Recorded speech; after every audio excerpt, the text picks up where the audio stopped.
얼마 전 화성 불법 강아지 번식장에서요, 평생을 좁은 곳에서 출산만 하며 학대받다가 100여 마리 강아지가 죽은 채 발견되는 사건이 있었습니다. 더구나 이 번식장은요, 현직 경찰관과 인근 동물병원의 수의사까지 직접 투자한 의혹이 있어서 더욱더 논란이 되었는데요. 자, 저는 수의사 윤쌤이고요. 오늘은요, 강아지의 잘못된 분양 방법인 공장형 견사의 문제와 또 이 문제를 해결하기 위해 국회 입법 예고된 루시법이 무엇인지, 그리고 동물권에서는 선진국인 유럽연합에서는요, 강아지 분양과 관련된 규정은 어떤 것들이 있는지 한번 알아보는 이런 시간을 가져보도록 하겠습니다.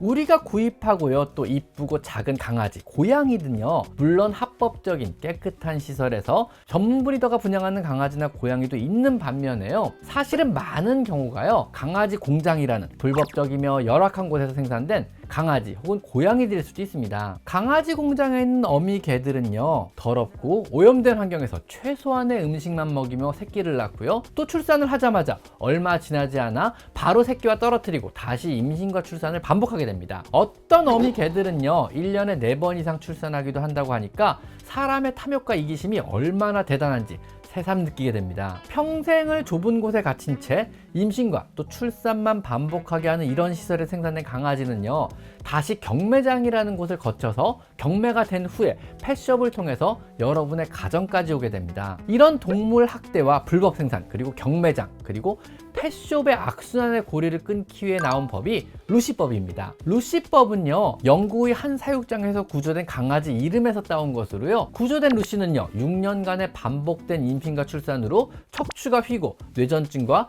관절염을 앓다가 끝내 사망했다고 합니다. 이 루시법에 따라 현재 영국에서는요, 6개월 미만의 강아지와 고양이의 판매가 금지됐으며, 전문 브리드에서 번식된 2개월 이상의 강아지만이 어미와 함께 있는 상태에서 소비자와 대면에 의해서만 판매가 됩니다. 3자 거래가 금지돼서 공장식 번식장과 경매장, 그리고 펫숍이 사실상 금지가 된 것입니다.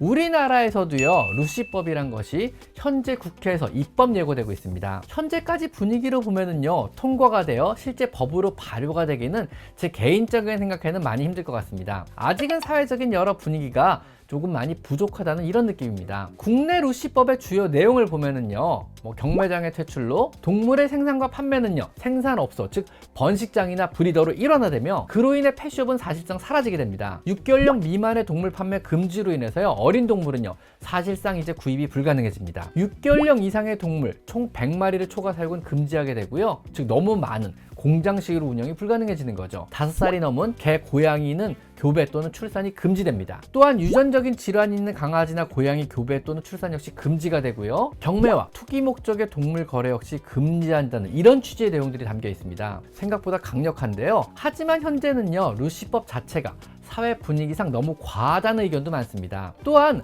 다른 선진국들에 비해서도 사실 너무 비현실적인 내용을 담고 있기도 합니다. 유럽의 경우는요, 유럽 반려동물 수의사 연합, 즉 FECAVA의 자문을 받아 유럽연합 차원의 가이드라인이 2020년에 발표가 되었습니다. 몇 가지 주요 내용을 살펴보자면요, 2달 이하의 강아지나 고양이는 판매가 되어서는 안 된다. 즉 2달이 넘으면 상관이 없어지고요, 강아지를 판매, 양도하기 위해서 3자를 통하거나 3자가 이를 대행하면 안 된다. 즉 경매장이나 펫숍은 불가능합니다. 강아지가 새 소유자에게 양도하기 전에 마이크로칩을 이용하여 공식 데이터베이스에 등록을 한다. 이거는 기본이죠. 강아지의 정확한 생애 이력과 건강 기록을 제공할 수 있어야 한다. 즉 부모 견해, 모견의 건강검진 결과 및 유전자 검사 결과를 공유해야 하는 겁니다. 번식에 사용되는 개는요, 교배 전 수의사의 건강검진을 받아야만 한다. 신체적으로 건강하고 명백한 질병의 징후가 없어야 수의사가 도장을 찍어주고요, 도장을 찍고 허가를 받은 경우에만 교배나 번식이 가능해지는 거죠. 유전질환, 신체적 이상을 가진 경우 그 개와 그 개의 자손들은요, 향후 번식에서 완전 제외돼야 한다. 또한 번식에 사용되는 개는요, 사람과 다른 동물에게 우호적이어야 하며 지나치게 겁이 많거나 공격적인 성향을 지닌 동물은요, 번식에서 제외돼야 한다. 즉 사람에게 피해를 줄 가능성이 있거나 정신적인 질환이 있는 것들을 미리 검진을 해서 제외를 시키는 거죠. 코가 너무 납작하거나 관절이 변형되어 있는 극단적인 형질을 가진 개는요, 번식에서 제외돼야 한다. 2살부터 7살 사이의 강아지만이 번식이 가능하고요, 7살 이상의 개는요, 번식이 꼭 필요하다면요, 그 이전에 수의사로부터 의학적 조언을 받아 허가를 득해야 하는 것입니다. 그리고 또한 한 번 출산한 개는요, 최소 12개월 이내, 1년 이내 다시 교배해서는 안 되고요, 강아지의 전생애 동안 4회가 넘게 출산해서는 안 된다고 규정이 되어 있습니다. 번식업자는요, 개의 고통을 예방하고 완화하고 개를 보호하기 위한 적절한 조치를 제공해야 합니다. 또 질병을 통제하고 품종 관련 장애에 대해 이해를 하고 있어야만 하며 아픈 동물을 인식하고 적절한 치료를 제공해야 한다고 명시가 되어 있습니다. 또한 개의 행동 발달과 사회화에 대해 이해를 하고 있어야 하고요, 당국에 해당 분야의 역량이 있음을 입증해야 한다, 이렇게 되어 있습니다. 또한 일부 국가는요, 1인당 사육할 수 있는 강아지의 수도 제한되어 있는 경우도 많습니다.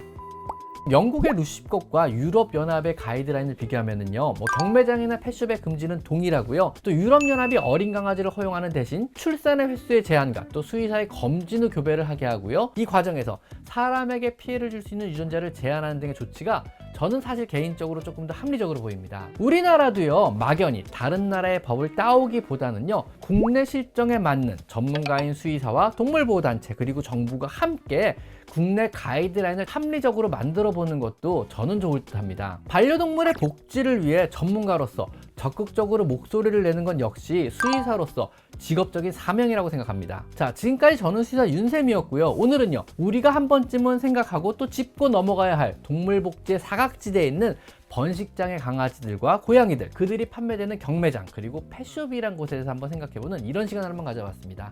자, 오늘은 여기까지 마이펫 상담소였습니다. 감사합니다.